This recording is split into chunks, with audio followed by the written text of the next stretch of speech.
ओछ्यानमा थला परेको बाउको सिरानीबाट औषधि निकाल्दै गरेको कान्छो छोरालाई कसैले सोध्यो, बाबु के गर्दैछौ आजकल? छोरा बोल्न नपाउँदै बाउले भन्यो, दाजु बेलायतमा छ, दिदी उता अमेरिका, कान्छी बहिनी जापानमा छ। तर यो लन्टुले केही गर्न सकेन। अनेक समस्याहरू भए पनि कमसे कम देशमा बसेको यो कान्छो छोराको पीडा सहन सक्ने भएर देश फर्कनु छ। केही नसोचेरै परदेश हिँड्दा सकिदो हो, तर देश फर्कन लाखौं कुरा सोच्नु पर्दो रहेछ। यी लाखौं कुराको जवाफ मिल्ने बित्तिकै देश फर्कन्छु। मैले मेरो एउटा कवितामा लेखेको थिएँ, पापा म समुद्रमाथि टेकेर हिँड्न सिकेपछि आउँछु है। थाहा छैन कति के सिकेर आउँछु, तर जरुर देशको सबै खाली समस्यालाई झेल्न सक्ने भएर घर फर्कन्छु। अन्त्यमा परदेशबाट देश फर्किन नसकिरहेको यो परदेशी भन्छ, ए सरकार, मैले औँठा छाप लाउन मात्रै देश फर्किनु पर्ने हो? हामी केवल एक भोट मात्र हौ त।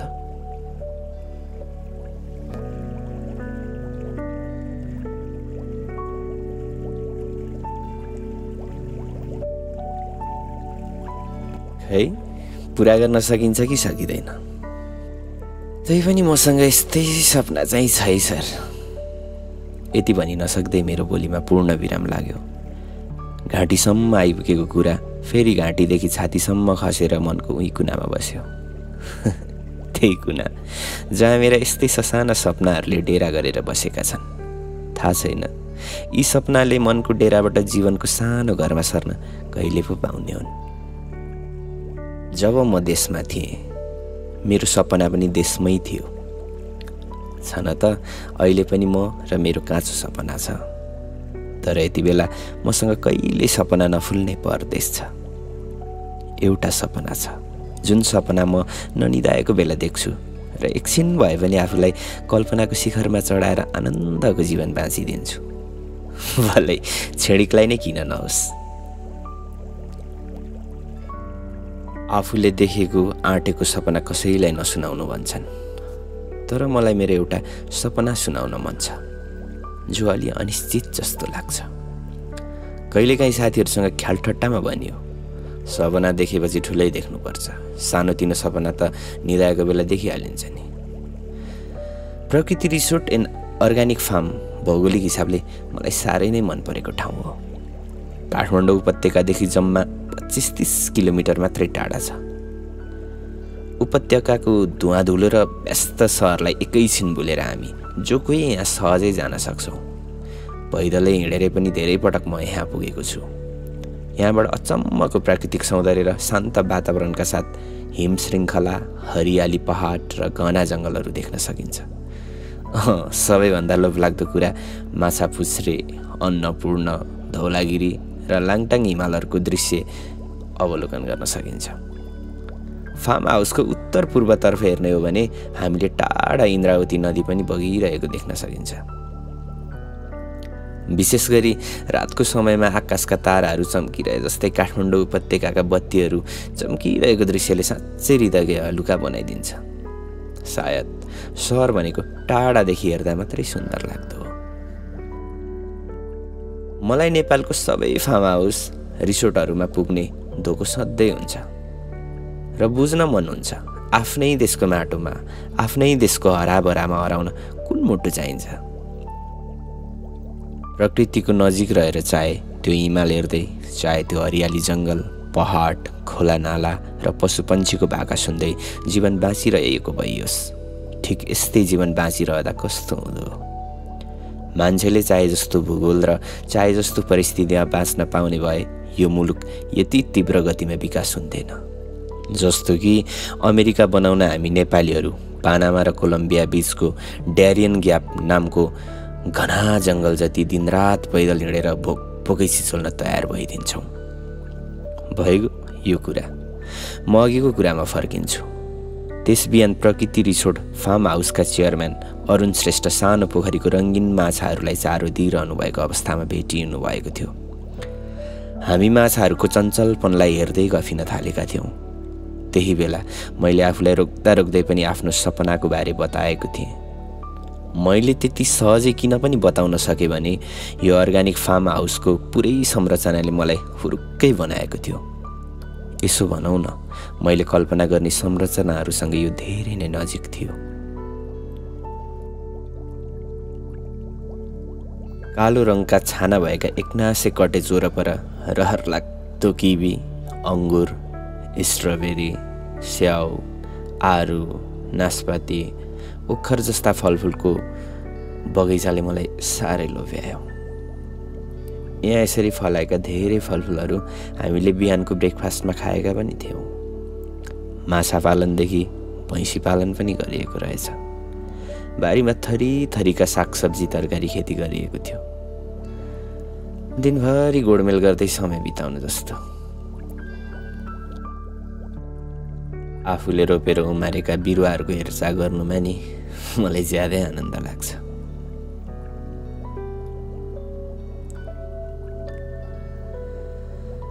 त्यहाँ कोही तरकारी गोडिरहेका थिए, कोही फुल रोपिरहेका थिए, कोही बगैँचा गोडिरहेका थिए। यहाँ काम गर्नेहरू प्राय यतै नजिकैको गाउँमा बस्ने स्थानीयहरू नै रहेको थाहा पाए। अरुणजीले छोटो समयमा धेरै कुरा बुझाउनु भयो जस्तो लाग्छ मलाई। जस्तो नेपालको अग्रणी दियो पर्यटन गन्तव्य बनाउने, परम्परागत नेपाली संस्कृति र आधुनिक लग्जरीलाई संयोजन गर्ने, अर्ग्यानिक खेती र वातावरण मैत्री आतिथ्य सेवाको उदाहरण प्रस्तुत गर्नुका साथसाथै पर्यटनलाई पर्यावरण संरक्षण र सांस्कृतिक सम्मानसँग जोड्ने लक्ष्य रहेछ उहाँको। सँगै अर्को महत्त्वपूर्ण कुरा स्थानीय समुदायको जीवनस्तर सुधार गर्दै सांस्कृतिक सम्पदालाई पनि प्रवर्धन गर्ने। भविष्यका नयाँ पुस्ताहरूले पनि प्रकृतिको सुन्दरता अनुभव गर्न पाउने गरी उत्तरदायी पर्यटनको जग बसाल्ने जस्ता फार्मको महत्त्वपूर्ण दृष्टिकोण रहेछ। जुन कुरा थाहा पाएर म यति प्रफुल्लित भएँ कि मैले पनि मेरो जीवनको लक्ष्य भनेको यति हो जसरी सोच्न बाध्य भएँ। बाँसको ढुङ्ग्रोमा गुन्द्रुक खाँदै जसरी सबै खाली सपनाहरूलाई मनैमा खाँदेर एकसरो कपडा र हरियो पासपोर्ट बोकेर एक दिन म पनि त्यसरी देश छाडेर परदेश आएँ, जसरी यो युगमा मेरो देशबाट सबै युवाहरू बट्टाबट परदेशी रहेका छन्। म भन्न त सक्दिनँ ती सबै युवाहरूमध्ये कतिको मनमा म त जे गर्छु देशमै गर्छु भन्ने मेरो जस्तै कमजोर आदर्श थियो होला।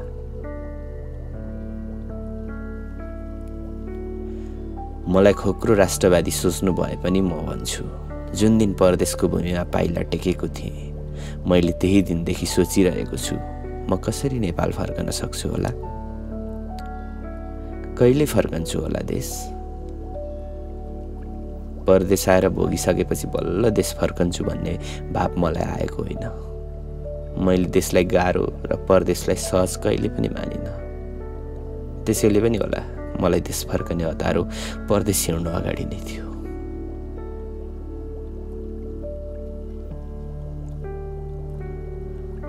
देशमा हुँदा धेरै सपना देखियो, भले मसँग सिप थिएन, लगानी गर्ने पुँजी थिएन, तर देशमै केही गर्नुपर्छ भन्ने जोस त थियो नि। जुन जोस कुनै आन्दोलनमा गएर राज्य गिजोलिरहेकाहरूको नाममा ढुङ्गा हान्नु मात्र काम लाग्थ्यो, जुन मैले चाहिनँ। म सबै दोष राज्यलाई मात्र पनि दिन्न। देशमा केही गर्नको खातिर मसँग पनि थुप्रै योग्यताहरू हुनु पर्थ्यो होला, भएन। तर म श्रम गर्न सक्थेँ यदि देशमा नै श्रमको उचित मूल्य पाउने वातावरण भएको भए। तर खै आज श्रमको मूल्य कुन स्थानमा छ? हाम्रो सामाजिक सुरक्षाका सुविधाहरू कहाँ छ? श्रमिकहरूको हक अधिकारको सम्मान? तपाईको आत्मसम्मानमा ठेस लाग्दैन भन्ने भन्न सकिन्छ। मेरो देशमा सम्मानको फुलमाला त्यस्ताको घाँटीमा लगाइन्छ जसले श्रमिकहरूको छातीमा धेरैभन्दा धेरै लात बजार्छ। साग उमार्ने किसानले मल पाउँदैन, सागको मूल्य 15को कुरा। साग उमार्ने किसान भन्दा किसानको मुद्दामा राजनीति गर्नेहरू धेरै फाइदामा छन्। यहाँ यो कसरी सम्भव भइरहेको छ होला? सबैले बुझ्ने भाषामा भन्नु पर्यो भने देशमा लुटतन्त्र चलिरहेको छ नि त। साँच्ची मैले त देशमा बसेर यति ठुलो सपना देखेछु कि जुन सपना पुरा गर्न मैले कति चिजहरू जुटाउनु पर्छ, ऐन कानुनलाई कुन कोटको खल्तीमा राखेर हिँड्न सक्नुपर्छ, मैले कति सिद्धान्तहरू बदल्नु पर्छ, या मैले मेरो इमान र आदर्शलाई कहाँ फ्याँक्नुपर्छ भन्ने कुराको झिनो ख्याल समेत मलाई रहेनछ। बारम्बार आफैभित्र ज्वारबाट उठाएर उठिरहने प्रश्न छ, के सिधा सिद्धान्त र आदर्शले मेरो देशमा बाँच्न सम्भव छ? तपाईको मस्तिष्कमा यो प्रश्नको जुन जवाब छ, यति बेला मसँग पनि ठिक त्यस्तै जवाब छ।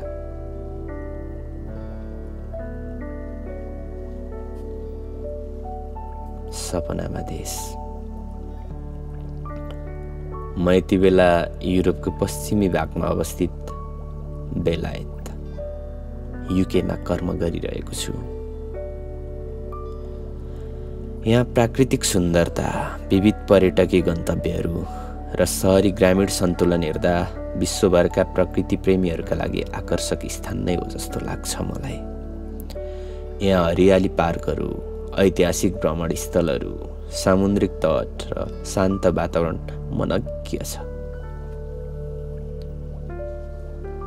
तर म यी सबै कुरामा नअल्झिएर किन हरेक रातको सपनामा आफ्नै देश नेपाल र आफ्नै गाउँ घुमिरहेको हुन्छु? किन?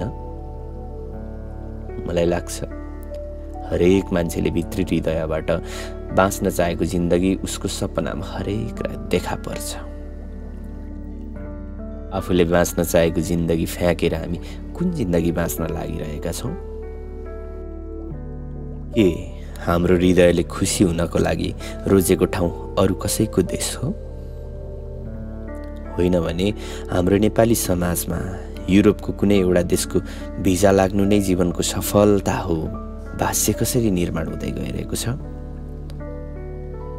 यो सन्दर्भमा मेरा एकजना मित्रले भनेको एउटा संवाद सम्झन्छु। उसले भनेका थिए, साथी अब त यस्तो समय आयो कि ऋण गरेर भए पनि विदेश पठाउन सकिएन भने आफ्नै छोराछोरीले थुक्छन्। कुनै पनि भावनामा नबहकिकन, कुनै पनि आदर्शमा नटेकेर भन्ने हो भने नेपालमा हुने प्राय सबै युवाको सपना परदेश नै हो। तर फेरि जो परदेशमा छन् उनीहरूको सपना चाँडोभन्दा चाँडो आफ्नै देश फर्कनु हो। यो कस्तो दोधारे सपना!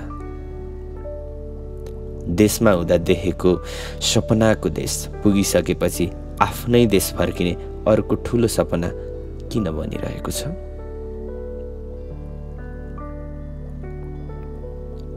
परदेशमा हुने केही अपवाद बाहेक सबै मान्छेहरू आफ्नै देश फर्किने विशाल चाहना मुटुमा बोकेर बाँचिरहेका छन्।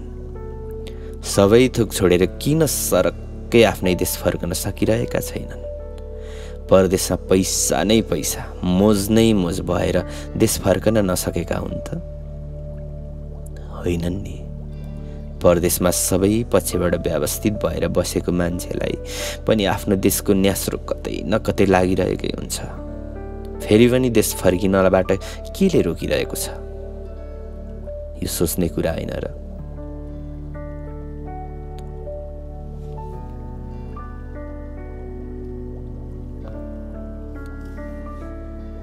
जिन्दगीभरि अरूकै देशमा रात दिन दुःख गर्छ, धेर थोर पैसा पनि कमाउँछ, घर जोड्छ, जमिन गाडी सबै थुप्रै चिज कमाउँछ, तर उसले यतिन्जेल कहाँ रमाउँछ? परदेश यस्तो दलदल हो जहाँ फसेपछि मान्छे कहिल्यै बाहिर निस्कन सक्दैन। ऊ देखिनको लागि त खुसी नै देखिन्छ, तर उसलाई जीवनको अन्तिमतिर आफ्नै देशमा मर्ने चाहना किन हुन्छ? आफ्नै देशमा मर्न चाहनेहरू आफ्नै देशमा कति मरे होलान्? जो चाहना हुँदाहुँदै पनि अरूकै देशमा अन्तिम सास फेर्छन्, के उनीहरू परदेशमा जीवनभरि कमाएको धन दौलतसँग खुसी थिएनन् होला र? यदि खुसी थिए भने किन परदेशमा मरेको मान्छेले मर्नु अगाडि भन्छ, म मरेपछि देशमै लगेर मेरो अस्थि विसर्जन गरिदेऊ है। परदेशमा मरेपछि आफ्नो लासको खरानी आफ्नै देशमा सेलाएकाहरू बाँचुन्जेल परदेशमा खुसी थिएनन् र? कि खुसी अलग कुरा, देश फर्कने उत्कर्ष चाहना अर्कै कुरा हो? कि आत्माभित्रको देश फर्कने चाहना एउटा स्वाङ मात्रै हो र? बाँचिन्जेल देश फर्कने सपना देख्छ, रातभरि ड्युटी गरेर एकैछिन बिहान झुपुक्क निदाउँदा पनि देशको आफ्नै माटोमा घुमफिर गरिरहेको देख्छ। आफ्नै पुरानो ढलिसकेको घर जस्ताको उस्तै देख्छ। आँगन, पँधेरो, वनजङ्गल, खोलानाला, छरछिमेक सबै सपनाहरू दुरुस्तै देख्छ। यति देख्दा मात्रै पनि उसले कत्रो आनन्द पाउँछ। तर ऊ त्यही आनन्दको ठाउँ फरक्क फर्केर किन जान सक्दैन? मलाई त लाग्छ यो युग यति छिटो विकास नहुनु पर्थ्यो।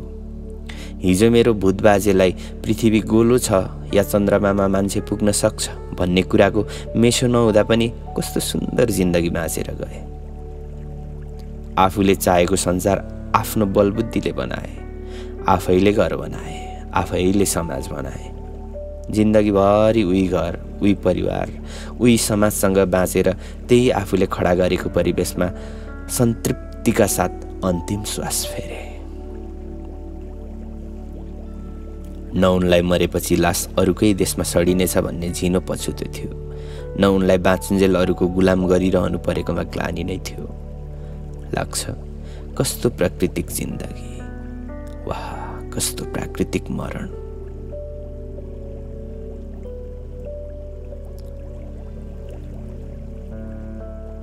यो मुलुकको विकास सँगसँगै मान्छेहरूले आफ्नै जिन्दगी बाँच्न बिर्सिसकेको सत्य हो। जति बेला यो मुलुक यति विकसित थिएन, त्यस्ताका मान्छेको समाज नभए पनि कम्तीमा परिवार हुन्थ्यो। उनीहरू मिलेर ओडारमा भए पनि सँगै बस्थे। अहिले सर्वसम्पन्न महलमा एक्लै श्रीमती बाँचिरहन्छ, अर्कै महलमा श्रीमान बाँचिरहन्छ, छोराछोरी अर्कै सहरमा सङ्घर्ष गरिरहन्छन्। विवाह भन्ने अर्थ बिस्तारै विश्वबाट हराउने पक्का छ। रोबोट बनाउन सक्ने बुद्धिजीवी एउटा मान्छे आफै रोबोट बनिरहेको किन चाल नपाएको होला? संवेदना मानवता हो भने रोबोट क्षमता हो। संवेदना मानवता हो भने रोबोट क्षमता हो भन्ने थाहा हुँदाहुँदै पनि हामी मान्छेहरू संवेदनालाई बिर्सिएर क्षमतावान बन्ने होडबाजीमा किन छौँ? किनकि रोबोट बन्न सक्ने मान्छे इन्टेलिजेन्ट हुनु भन्ने भाष्य निर्माण गरिरहेका छौँ।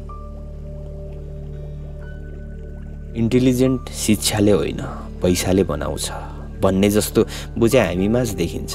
त्यसैले त होला सामान्य अक्षर पढ्न सक्ने विद्यार्थीले पनि भन्न थाले, म त ठुलो भएपछि अमेरिका जाने। स्टुडेन्ट भिजामा जानेहरूलाई स्टडीको बढी पिर हुन्छ या पैसा कमाउनुको? यसको जवाफ नै हाम्रो अहिलेको मुख्य विषय हो। आमाले घरमा फलाएको हरियो खुर्सानी हामीलाई परदेशमा चाहिन्छ। सित्तैमा पाइने कति थोक हामी हजारौं पैसा खर्च गरेर परदेशमा मगाउँछौँ। यसरी हामी किस्ता किस्तामा देशको सुगन्ध भेटिरहन खोज्छौँ। सपनामा देश राखेर बाँचिरहन्छौँ। के सधैँलाई अब?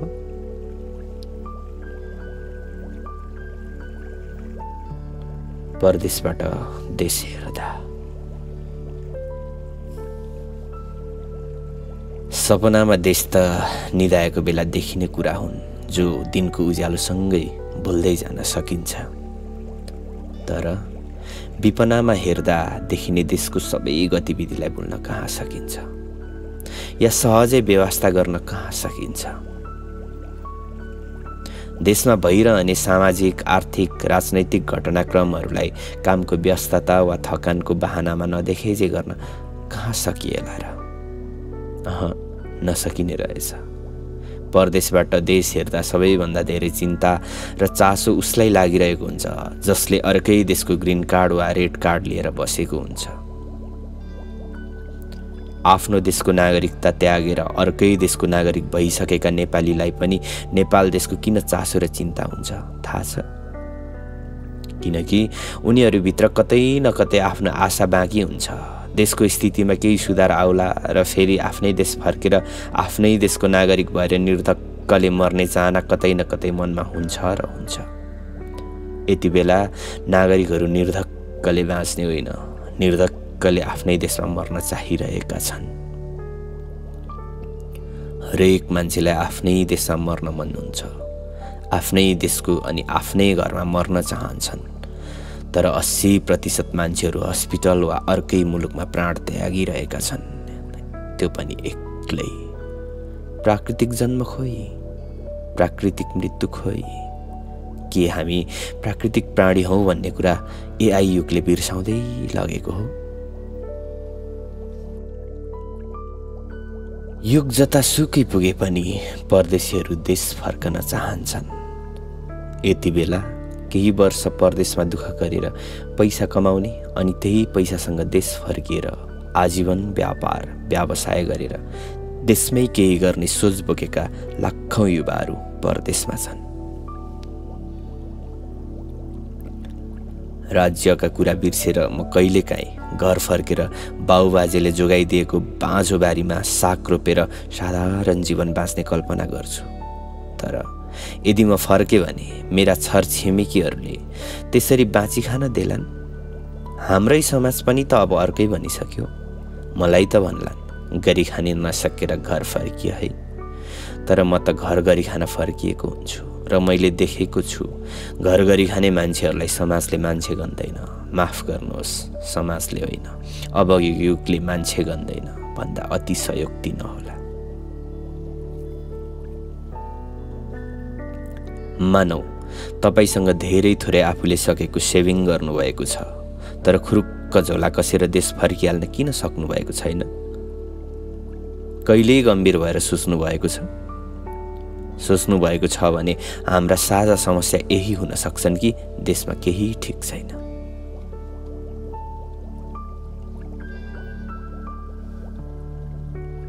हामीले देखेका छौं भ्रष्टाचारी र बलात्कारीहरूलाई कसरी प्रश्रय दिइन्छ, कसरी खुलेआम हिँड्छ एउटा सत्ताको मुखुन्डो ओढेको अपराधी। कि सबैसँग मुखुन्डो लगाउने क्षमता हुन्छ र? हुँदैन नि। कसैको झण्डा नबोकी कसैको चाकडी नगरी आफ्नो कर्म गर्नेहरूलाई देशमा कुनै स्थान छ भने मलाई देखाइदिनुहोस्, म त्यस्तै ठाउँको खोजीमा छु। यहाँ म अर्थात् युवा अर्थात् परदेशिएको मान्छे या पार्टीको झोला बोकिरहेको जमात, मेरो देशसँग यी दुई खेमाका युवाहरू मात्र छन्। देशको व्यवस्था फेर्ने बहानाको आन्दोलन गरिरहेका युवाहरू पनि केवल ढुङ्गा हानिरहेका छन्। कहिले उताबाट यता हान्छन्, कहिले यताबाट उता हान्छन्। आन्दोलन पनि एउटा व्यवसाय बनिसकेको छ। परदेश लागेकाहरूसँग त रेमिट्यान्स भित्राए भन्ने एउटा झिनो वचन रहला। देशमा सत्ताको झोला बोकिरहेका युवाहरू कठै कालान्तरमा के भन्दा हुन्? के भन्लान्? हामीले झोला बोकिदिएर देश यति बर्बाद पार्न सफल भयौं, हामी पनि बर्बाद भयौं। हिजो छाती वारपार गोली खाएकाहरू आज खाडीमा छन्। गोली थाप्न उक्साउनेहरू सत्ता र शक्तिको खातिर छेपारो रङ फेर्नमा व्यस्त छन्। यो भन्दा टिटलाग्दो सत्य अर्को के खोज्न सकिन्छ र? केही चाहिन्छ र अरू? देशको काया पलटै गरिदिन्छु भन्नेहरूलाई हामीले यतिन्जेल कुरेनौं र? कम्तीमा समृद्ध देश सुखी नेपाली हुनुको छाँटकाँट यतिका दशकसम्म एक झिल्को पनि फेला पार्न सकिएको छैन। हामी कुन समृद्धि कुर्ने? मेरो पनातीले पाउने समृद्धिको लागि आज मैले मेरो सर्वस्व गुमाउनु पर्ने हो भने त्यस्तो त्याग र त्यति साह्रो बलिदान कमसेकम मबाट हुन सक्दैन। माफ गर्नुहोला, गफमा होइन, हामीलाई व्यवहारमा समृद्धि अनि समृद्ध देश चाहिएको छ।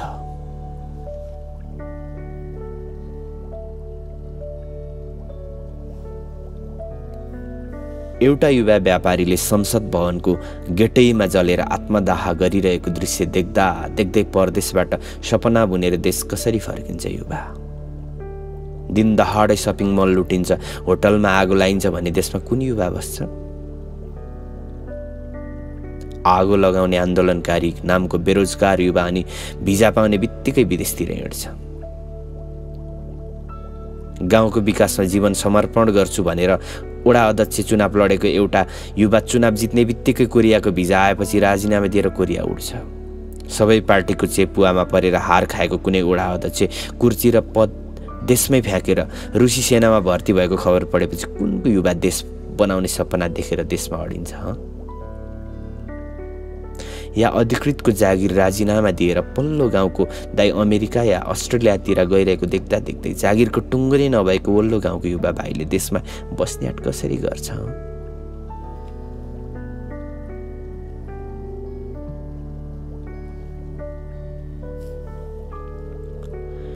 युवा देशमा फर्काउने र रोजगार दिने भाषण छाटिरहेका नेताको शाखा सन्तान नै ठुलो देशमा भएको जानकारी हुँदाहुँदै तिनको भाषण सुनेर युवा कसरी फर्किएला देश?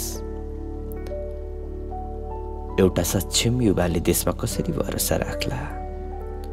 जहाँ चुनावमा भोट दिनेलाई चुनावपछि फ्री भिजा, फ्री टिकट दिलाइनेछ भनेर उद्घोष गर्दा गर्दै पनि केही मूर्खहरूले पटटर ताली पड्काइदिन्छन्।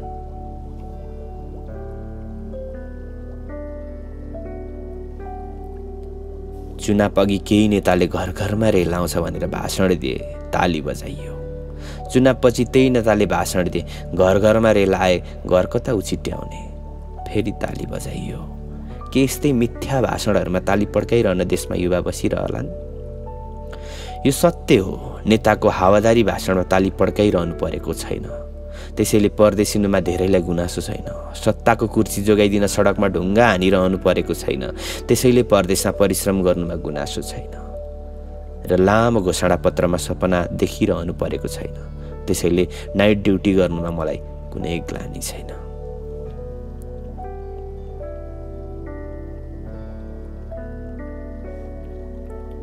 कोही गोराले मेरो देशको राजनीतिक अवस्थाबारे सोधिहाले के मैले यस्तो भन्नु र?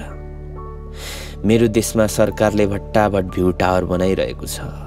फेरि दूरदराज गाउँमा साना साना नानी बाबुहरू डोरीमा झुन्डिएर स्कुल गइरहेका छन्। विडम्बना त यो छ कि चुनावमा घोषणा पत्र देशभरि पुग्छ, समयमै पुग्छ, तर स्कुलमा पाठ्यपुस्तक अन्तिम परीक्षासम्म पनि पुग्दैन। कोही सिप भएको युवा घरेलु उद्योग सञ्चालन गर्न सहुलियतमा सरकारसँग ऋणको अपेक्षा राख्छ। सरकार भने बैंक र सहकारी ठगीमा संलग्न मन्त्रीहरूलाई कहिले पक्रिँदै कहिले छोड्दै गर्ने कार्यमा व्यस्त हुन्छ। यस्तै चलिरहन्छ मेरो देशमा।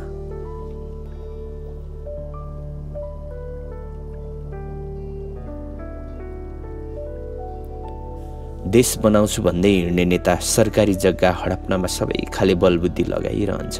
तर महावीर पुन जस्तै एकजना देशको नागरिक जो आफ्नो आत्मकथाको किताब सडकमा बेचेर राष्ट्रिय आविष्कार केन्द्रदेखि वर्षौंदेखि बन्द रहेको कृषि औजार कारखाना सञ्चालन गर्न हर प्रयास गरिरहेका छन्। उनी चाहन्छन् युवालाई वैज्ञानिक र प्राविधिक क्षेत्रमा आविष्कार गर्न प्रोत्साहित गर्न सकियोस्, जसले देशको आर्थिक विकासमा योगदान पुर्याओस्। एकजना व्यक्तिले यति संवेदनशील भएर यति महत्त्वपूर्ण योजनाको अगुवाई गर्न सक्छन् भने देशको पुरै प्रशासन, नीति निर्माण र कानुनी व्यवस्था हातमा भएकाहरू के गरिरहेका छन्? तर यहाँनिर पुगेर म यस्तो पनि सोच्छु, देश नेताले मात्र होइन, जनताले गर्दा पनि बिग्रिएको छ। होइन भने के प्राविधिक क्षमता हासिल गरिसकेको कुनै युवा देश फर्केर महावीर पुन बन्ने आँट राख्छ र? राख्दैन। त्यसैले पनि देश नबन्नुमा तपाईँ हाम्रो पनि उत्तिकै भूमिका छ। देशको चिन्ता तब गर्छौँ जब हामीलाई फुर्सद मिल्छ। होइन भने त हामी हाम्रो पारिवारिक स्थिति सुधार गर्नको खातिर हिँडेर अमेरिका जान तयार छौँ। युद्ध चर्किरहेको देशको सेनामा भर्ती भएर ज्यान फ्याँक्न पनि हाजिर छौँ। हामी विलासितामा रमाउन थाल्यौँ।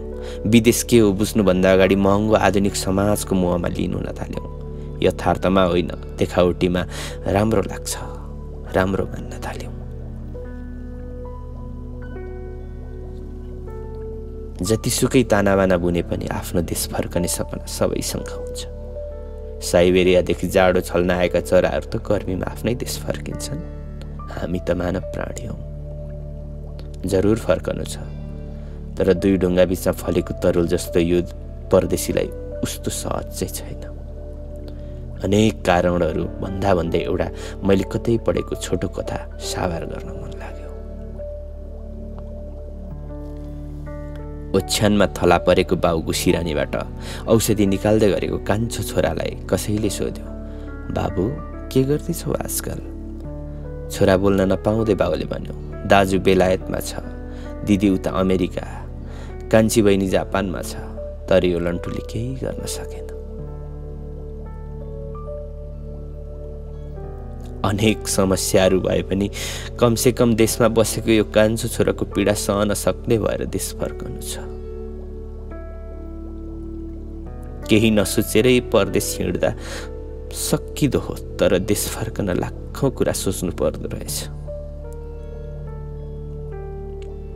यी लाखौं कुराको जवाफ मिल्ने बित्तिकै देश फर्कन्छु। मैले मेरो एउटा कवितामा लेखेको थिएँ, पापा म समुद्रमाथि टेकेर हिँड्न सिकेपछि आउँछु है। थाहा छैन कति के सिकेर आउँछु, तर जरुर देशको सबै खाली समस्यालाई झेल्न सक्ने भएर घर फर्कन्छु। अन्त्यमा परदेशबाट देश फर्किन नसकिरहेको यो परदेशी भन्छ, ए सरकार, मैले औँठा छाप लाउन मात्रै देश फर्किनु पर्ने हो? हामी केवल एक भोट मात्र हौं त।